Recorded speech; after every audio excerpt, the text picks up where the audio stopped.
오늘 본문 말씀 출애굽기 13장 17절에서 22절의 말씀으로 새로운 시작 출애굽이라는 제목으로 잠시 전해드리도록 하겠습니다. 출애굽은 우리가 잘 알고 있는 것처럼 말 그대로 애굽을 나오다, 하나님께서 애굽에서 자기 백성을 이끌어내시다라는 그런 의미를 가지고 있습니다. 일반적으로 출애굽은 하나님께서 계획하신 일이다라고 생각을 합니다. 맞습니다. 정말 힘들고 어려운 일이었습니다.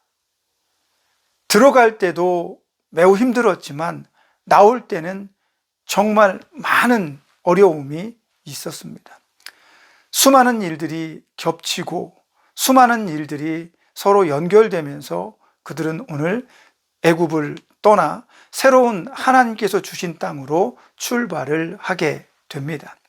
이전에 자신들이 살았던 모든 삶의 터전, 방식, 모든 것들을 놓고 그들은 애굽을 떠나게 되는 것입니다. 그런데 가만히 생각을 해보면 왜 굳이 떠나올 곳에 이스라엘 백성을 하나님은 들어가게 하셨는가라는 의문을 가질 수도 있을 것입니다. 왜 그랬을까? 왜 하나님은 그 죄악의 도시로 불리는 애굽에 하나님의 백성, 자기 백성을 들어가서 살게 하셨을까라고 하는 것입니다. 여기에 답은 굉장히 어렵습니다. 여러 가지 주장들이 있지만 대표적인 것들은 아마 이런 것들일 것입니다. 야곱은 나라가 아니었습니다. 당시만 하더라도 야곱은 나라가 아니라 부족이었습니다. 족장 정도로 불리워졌다는 거죠. 그런 그가 그 땅에서 강성해지고 점점점 세력을 키워낸다면 주변에 더 강한 부족들과 나라들이 그들을 견제하기 시작할 것입니다. 그의 아버지 이삭도 주변에 먼저 살고 있었던 부족들과 자주 충돌했습니다. 물론 우물 때문에 그런 일이 벌어졌지만 그렇게 많은 그 견제와 충돌 속에서 만약에 거기 있었더라면 뭐 그런 어려움들이 있지 않았을까. 그래서 하나님께서 그곳에 있게 하지 않고 강한 애굽에 그들이 들어가게 하셨다라고 그렇게 주장을 합니다. 물론 저도 그런 시각에 동조합니다. 하지만 생각해 봅시다. 하나님이 누구이십니까? 하나님이 누구이십니까? 하나님은 만유의 주이십니다. 하나님의 능력에 대해서는 무엇라고 따로 설명할 필요도 없습니다. 하나님께서는 이스라엘 백성, 야곱의 부족이, 가족들이 애굽에 들어가지 않고 그 땅에서 번성하여도 충분히 책임지고 지켜내실 수 있는 분이십니다. 그럼에도 불구하고 하나님은 야곱의 가정을 애굽으로 보내십니다. 창세기 46장 4절에 보면 재미난 장면이 나옵니다. 아마도 야곱은 하나님께서 약속하시고 자기 아버지에게 물려받은 대로 그 신앙의 기본으로 자기는 그 물려받은 땅에서 살고 싶어 했습니다. 난 죽어도 여기에서 죽으리라 라는 그런 마음을 가졌었나 봅니다. 하나님께서 야곱에게 오셔서 설득하십니다. 야, 괜찮아. 애굽으로 들어가. 내가 너와 함께 할 거야. 하나님께서 야곱에게 찾아오셔서 마치 설득하시는 것처럼 보여집니다. 그리고 창세기 45장 5절에 보면 요셉이 자기 형제들과 만나게 됩니다. 두려움에 떨고 있는 형들, 자기를 팔았으므로 염려하는 그 형들에게 요셉은 당신들이 나를 애굽에 판 것으로 인하여 두려워하지 마십시오. 이 모든 일은 하나님께서 나를 먼저 이곳에 보내신 것입니다 라고 기록하고 있습니다. 다시 말하면 이스라엘 백성들이 애굽에 들어간 이유는 하나님께서 보내신 거죠. 일부러 그렇게 하셨습니다. 그곳에서 한 나라로 만들어지고 강성한 하나님의 백성으로 일어설 수 있도록 그 땅으로 들려 보내게 되는 것입니다. 어떻습니까? 하나님은 이스라엘 백성들을 가나안에서 애굽으로 보내시면서 여러 가지 생각을, 계획들을 가지고 계셨을 것입니다. 물론 하나님은 막강하시죠. 그분이 야곱의 가족을 지키신다면, 그리고 그들이 그 땅에서 평화롭고 행복하게 번성한다고 작정하였다면 하나님은 충분히 지켜내실 수 있습니다. 그러나 하나님은 그렇게 하지 않으셨습니다. 여러 가지 이유가 있겠지만 능력이 많으신 하나님께서 주변 부족들이 쳐들어올 때마다 그들을 막아내시고 물리치게 하실 수도 있었을 것입니다. 그러나 하나님은 전쟁으로 점철되고 침략과 막아내는 일, 이 싸움으로 점철되어지는 이스라엘의 어떤 역사를 원하시지 않았던 것 같습니다. 날마다 싸움만 하고 살 수는 없잖아요. 하나님은 그들이 세상 속에서 세상과 함께 어우러지면서 살아가고 그 속에서 구별된 사람으로 살아가게끔 하시려고 작정하신 것이 아닌가 싶습니다. 재미난 것은 야곱의 아들 요셉이, 야곱의 온 가족이 애굽에 왔을 때 그들이 정착했던 땅을 살펴보면 아주 재미난 결과가 얻어집니다. 그곳은 고센 땅입니다. 애굽에서 가장 살기 좋은 땅이며 푸른 땅이었습니다. 그래서 그곳에서는 왕이 먹는 동물들을 기르는 목장이 많았죠. 그곳에서 요셉은 야곱의 가족들에게, 형제들에게 혹시 바로가 물어보면 우리는 목축업자입니다. 양을 치는 자이며 동물을 기르는 자들입니다. 우리는 고센 땅에서 동물을 키우면서 살겠습니다. 하라, 이렇게 얘기를 합니다. 근데 이게 재미난 게, 이 고센 땅에 살고 있는 목축을 하는 사람들은 애굽 사람들이 가증히 여기는 사람들입니다. 업신여김을 받는 사람들이죠. 차별을 받는 사람들입니다.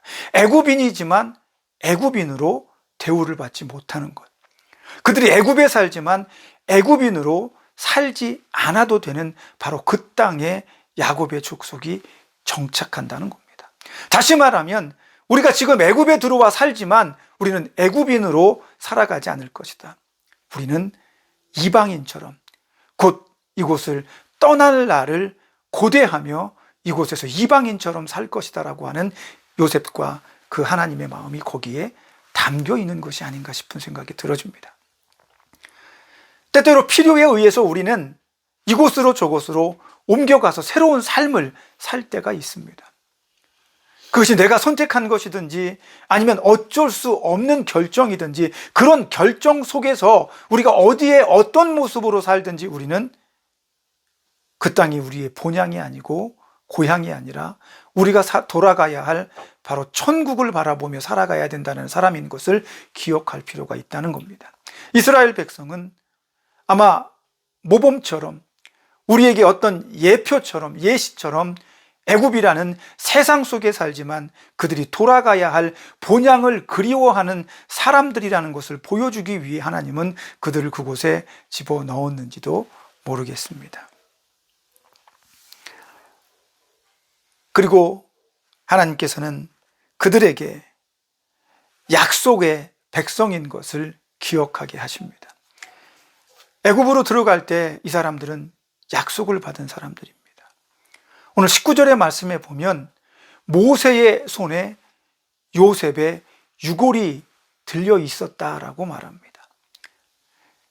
이런 모습으로 보았을 때 이스라엘 백성들은 아마도 자기 조상 요셉이 유언하고 대대로 전해 내려온 것처럼 우리는 이 땅을 떠나게 될 것이다. 우리의 본향 하나님께서 주신 그 가나안으로 돌아가게 될 것이다라는 마음을 한결같이 가지고 있었던 것 같습니다. 애굽의 핍박과 그들의 고된 노동과 삶의 역경들이 겹칠 때 그들은 더욱더 간절히 하나님께서 속히 우리를 자기들 본향으로 돌려보내시기를 고대했던 것 같습니다. 그러한 것들을 조상에게 들었고 배웠을 것입니다. 그들은 배운 대로 요셉의 유고를 들고 자기 본향으로 돌아가게 됩니다. 물론 이스라엘 백성들이 고센 땅에서 요셉 때와 마찬가지로 번성하며 평화롭고 행복했다면 그들이 애굽을 떠났을까라는 생각도 조심스럽게 가져봅니다. 때가 되었을 때 이스라엘 백성들은 약속을 의지하고 소망하면서 하나님의 역사가 나타나기를 기다리고 그때를 만나서 모세와 함께 오늘 새로운 시작 앞에 서게 됩니다. 이 사람들에게는 한 번도 경험해 보지 않은 것이죠. 자기의 모든 것을 놓아두고 단촐하게 가지고 갈 수 있는 것들만 들고 여행을 간다. 기나긴 여정을 걷는다. 이건 절대로 쉬운 일이 아니죠. 하나님께서는 그들을 이끌어서 가나안 땅으로 가고자 하십니다. 그런데 오늘 본문의 말씀에 보면 하나님께서 가나안으로 가는 길을 선택을 하십니다. 이 사람들이 손쉽게 빠르게 가나안으로 가는 걸 원하셨다면 하나님께서는 애굽 북쪽의 지중해 해변의 그 멋진 풍경을 보면서 애굽으로 빠르게 갈 수 있는 길을 선택하셨을지도 모릅니다. 그러나 하나님은 그 길을 선택하지 않으셨습니다. 쉽게 갈 수 있는데 그 길을 선택하지 않고 하나님은 이스라엘 백성을 광야로 이끌어 갑니다. 왜 그러셨을까? 오늘 본문의 말씀에서는 그 이유를 이렇게 설명해 주고 있습니다. 하나님께서 블레셋 사람들의 땅, 그 길로 가지 않으시고 가깝지만 그 길로 가지 않으시고 그들을 광야로 이끄셨다.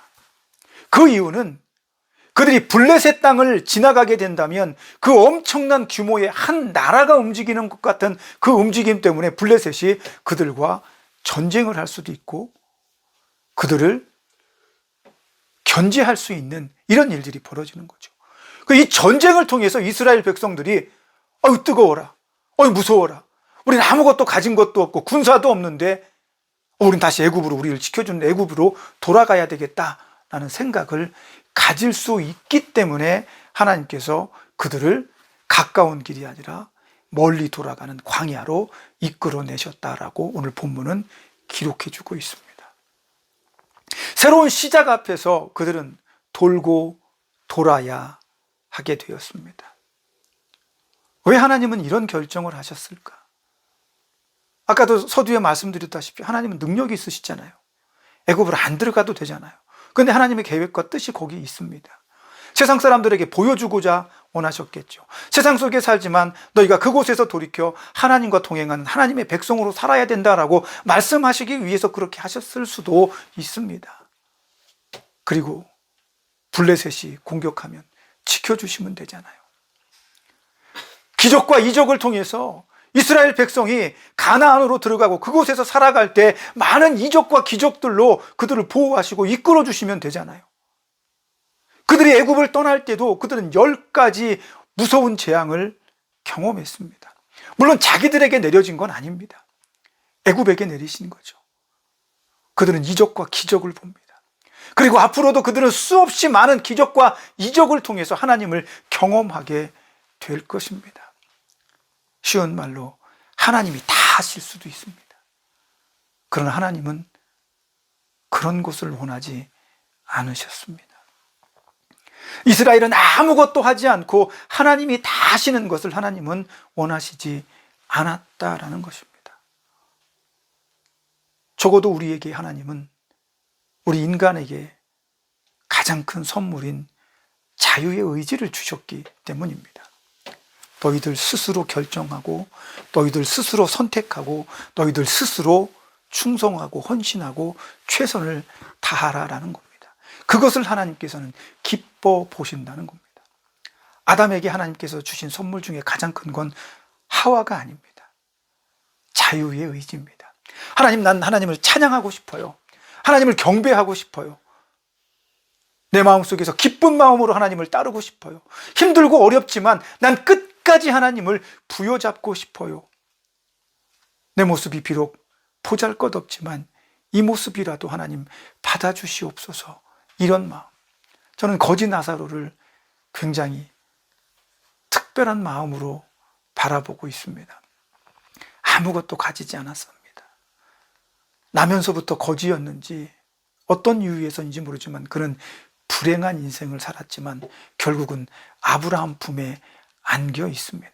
그것이 천국을 의미하는지 구원을 의미하는지 그것은 차치하더라도 그는 그 고되고 힘든 상황 속에서 아브라함 품에 안길 수 있는 마음의 상태, 신앙의 상태를 가진 것이 아닌가 싶은 생각이 듭니다. 예수님은 그런 사실들을 우리에게 일러주고 계신 것이 아닌가 싶습니다. 오늘 이스라엘 백성들도 마찬가지입니다. 출애굽을 하고 강성한 이스라엘이 되기 위해서 아름답게 정착하는 모든 일에 하나님께서 모든 것을 다 해주실 수도 있지만 그렇게 하지 않으셨습니다. 그들 스스로 터득하고 배워나가야 했습니다. 하나님께서 그들을 광야로 이끄신 가장 큰 목적은 광야에서 애굽에서 그들에게 찌들려 있었던 모든 때들을 벗겨내시기 위함이다라고 하는 것입니다. 툭 하면 난 애굽으로 돌아갈래. 애굽에서 먹고 마시고 즐거웠던 때들을 추억하면서 나는 그곳이 그리워라고 말하는 그 이스라엘의 못된 생각들을 애굽 광야에서 깨끗하게 씻어낼 필요가 있었다라는 겁니다. 그래서 하나님은 그들을 광야로 이끄십니다. 그곳에서 그들은 하나님을 경험하게 될 것입니다. 막연하게 어렴풋하게 조상에게 들었던 그 약속들에 대해서 그들은 광야에서 다시 한번 경험하게 될 것입니다. 그리고 현재는 자기들이 눈으로 보고 직접 경험하지만 후세들은 그 이야기들을 전해 들어야 합니다. 그것을 전해 듣고 믿음의 확고한 반석에 앉아야 할 후손들을 위해서라도 오늘 출애굽을 하는 이스라엘 백성들은 더 굳건한 믿음 위에 세워져야 했다는 것입니다. 그러므로 하나님은 그들을 광야로 이끌어 가십니다.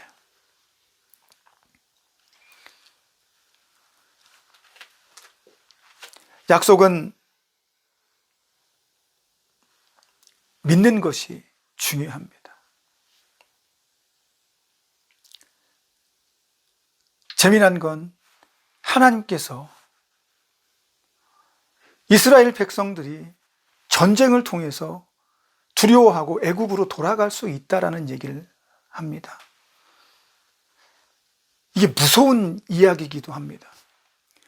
나는 약속을 믿고 믿음으로 따르는데 그 믿음을 흔드는 일이 생기면 내 믿음도 흔들려 버리고 과거로 돌아갈 수 있다는 것을 의미하잖아요.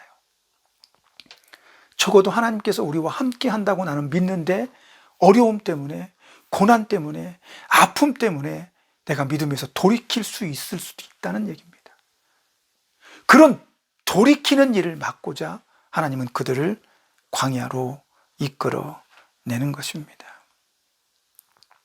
그들은 스스로 선택해야 합니다. 난 하나님을 따르겠습니다.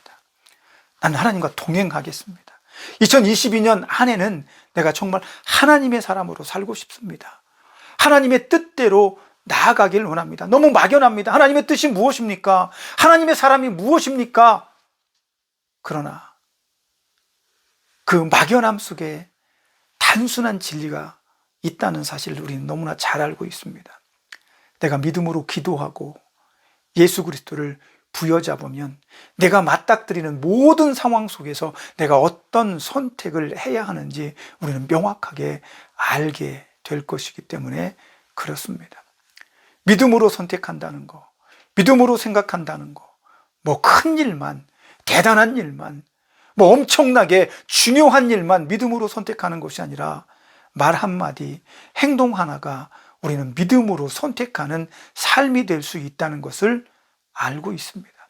그러므로 아침부터 저녁까지 내가 말하고 행동하는 모든 것들이 예전과는 조금 달라졌으면 좋겠다라고 우리는 새해가 되면 소망한다는 거죠. 내가 어느 순간에 위대한 신앙인이 되지 않습니다. 아침에 일어나서 조용히 눈을 감고 묵상하며 하나님께 기도하고 오늘 하루 동안 하나님께서 나와 동행하시기를 원하며 내가 만나는 사람들에게 좋은 말을 하고 속상하고 괴롭게 하고 나를 찌르는 가시 같은 사람도 품어낼 수 있는 사랑의 마음을 갖는 건 그렇게 눅눅한 일이 아닙니다. 그래서 우리는 아침부터 다짐해야 됩니다. 저녁이 되고 밤이 되면 침상에 눕기 전에 그날을 뒤돌아보고 내일은 조금 더 나은 그리스도인이 되겠다고 다짐하는 것이 필요하며 내 힘으로 안 되니까 하나님 도와주세요라고 기도하는 것이 필요하다는 겁니다. 하나님은 이스라엘 백성들을 이끌고 광야로 나가십니다. 그들에게 수많은 기적과 이적을 보여주십니다. 오늘 본문의 말씀에서도 하나님은 낮에는 구름 기둥으로 밤에는 구름 기둥으로 이스라엘을 인도하신다라고 합니다. 그러나 기적과 이적은 눈으로 보는 사람은 그것에 대한 확실한 믿음이 생길지 모르지만 시간이 지나고 소문으로 듣고 이야기로 전해 들은 사람들에게는 그것에 대한 의구심을 가져지게 되는 거죠. 그래서 중요한 것은 오늘 구름 기둥과 불 기둥이 중요한 것이 아니라 그 앞에서 앞장서시는 하나님이 더 중요하다는 겁니다. 오늘 본문 말씀에서 21절에 보면 여호와께서 그들 앞에서 가시며 이렇게 말씀하십니다. 구름 기둥, 불 기둥은 그 다음입니다. 그거 보지 마세요. 그것보다 앞서 가시는 하나님을 보고 따라가는 겁니다. 하나님을 쫓는 것입니다. 오늘 본문의 말씀이 새로운 시작 앞에 있는 이스라엘 백성들에게 원하는 것이 바로 그런 것들입니다. 하나님의 마음은 이런 거야. 너희가 다시 옛날로 돌이키고 나쁜 습관들로 돌아가는 것을 막기 위해서 내가 너희 손을 붙잡고 너희보다 앞에 갈 거야 라고 말씀하시는 것. 이게 중요한 겁니다. 그럼 우리는 힘들고 괴로워도 다시 예전으로 돌아가면 안 됩니다. 누군가가 나에게 속상한 말을 하면 안에서 분노가 나도 모르게 쌓여있던 속상함이 올라와서 나도 그에게 따뜻하게 하지 못합니다. 어려운 일입니다. 누군가를 돕고 누군가를 섬기며 그에게 복음을 제시할 수 있는 것은 더더욱 어려운 일입니다. 그래서 그런 일들은 훈련되어져야 되고 실천될 수 있는 실력을 길러내기 위해서 노력해야 된다는 겁니다. 그래서 22년도에는 이 새로운 시작과 함께 여러분의 생각을 완전히 바꾸셔야 됩니다. 그 생각으로 여러분의 삶과 말과 행동이 달라져야 합니다. 이 시작 앞에서 또다시 여러분은 과거로 돌아가시겠습니까? 여러분을 바꾸지 못하고 여러분을 변화시키지 못한다면 지금 여러분 훌륭한 삶을 살고 있을지도 모르겠습니다. 그러나 그것보다 더 나은 삶으로 나아가기는 쉽지 않을 것입니다. 속상하고 괴롭다고 해서 절망하고 포기하는 것이 아니라 하나님을 한 번 더 부여잡는 믿음이 우리 안에 올 한 해 동안은 생겨나기를 축복합니다. 하나님을 부여잡고 하나님과 동행하기 위해 몸부림치며 살아가는 여러분이 되십시오. 몸부림친다고 하니까 굉장히 거창해 보입니다. 그거 아닙니다. 시작하기 전에 기도하시고 하루를 마감하기 전에 기도하십시오. 내 삶을 돌이켜 보십시오. 내가 한 말과 행동들을 곱씹어 보십시오. 그리고 그곳에 하나님이 나와 함께 걷고 계셨는지 살피십시오. 그렇게 해서 만약에 그런 모습들이 부족하다면 기도하고 요청해서 하나님과 동행하는 삶을 만들어 가십시오. 하나님은 이스라엘을 망하게 하기 위해서 애굽에서 불러낸 게 아닙니다. 그를 더 강하고 하나님께서 알뜰살뜰 챙기시는 그런 백성들, 민족이 되게 하기 위해서 불러내신 겁니다. 저와 여러분도 마찬가지입니다. 인간의 어리석은 방법으로 하나님 너무 늦어요. 이 방법으로는 너무 오래 걸려요 라고 말할 수도 있겠습니다. 누가복음 10장에 보면 예수님께서 70명의 제자를 파송하십니다. 아니, 이 큰 세상에 달랑 70명? 그거 갖고 뭐 하시게요? 뭐 유대 땅이나 벗어날 수 있겠습니까? 로마 땅은 언제 정복합니까? 그러나 예수님은 처음으로 70명을 선택하셨습니다. 이것이 하나님의 방법입니다. 좀 더디고 느리게 가는 것 같아 보여도 하나님은 하나님의 역사를 완성해 내실 것입니다. 그 하나님의 역사 속에서 저와 여러분의 그 자리에서 우리의 역할을 다하기 위해서, 그 역할을 감당하기 위해서 우리는 기도하고 애쓰며 흔들리지 않는 믿음을 가지는 것이 필요합니다. 새로운 시작입니다. 한 번 더 곱씹어 생각해 보시기 바랍니다.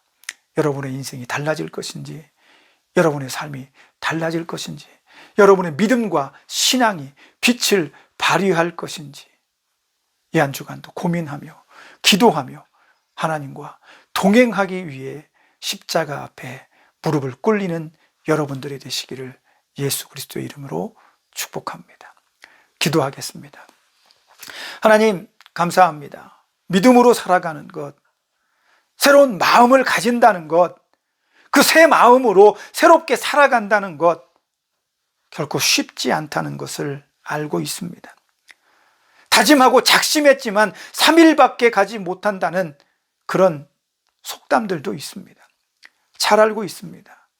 그런 삶이 되지 않도록 기도하고 하나님 앞에 읊조리며 부탁하고 요청하고 나의 욕망과 인간적인 열망들을 십자가 앞에 내려놓는 작업들을 할 수 있도록 우리에게 지혜를 더하여 주옵소서. 힘을 더하여 주옵소서. 세상에 첫 발을 디딘 70인의 전도자처럼 오늘 2022년 새해 시작 앞에 우리는 이 작은 땅, 작은 동네, 작은 곳에서 우리의 믿음의 삶을 다시 한번 굳건히 하기를 소망합니다. 예수님의 이름으로 기도합니다.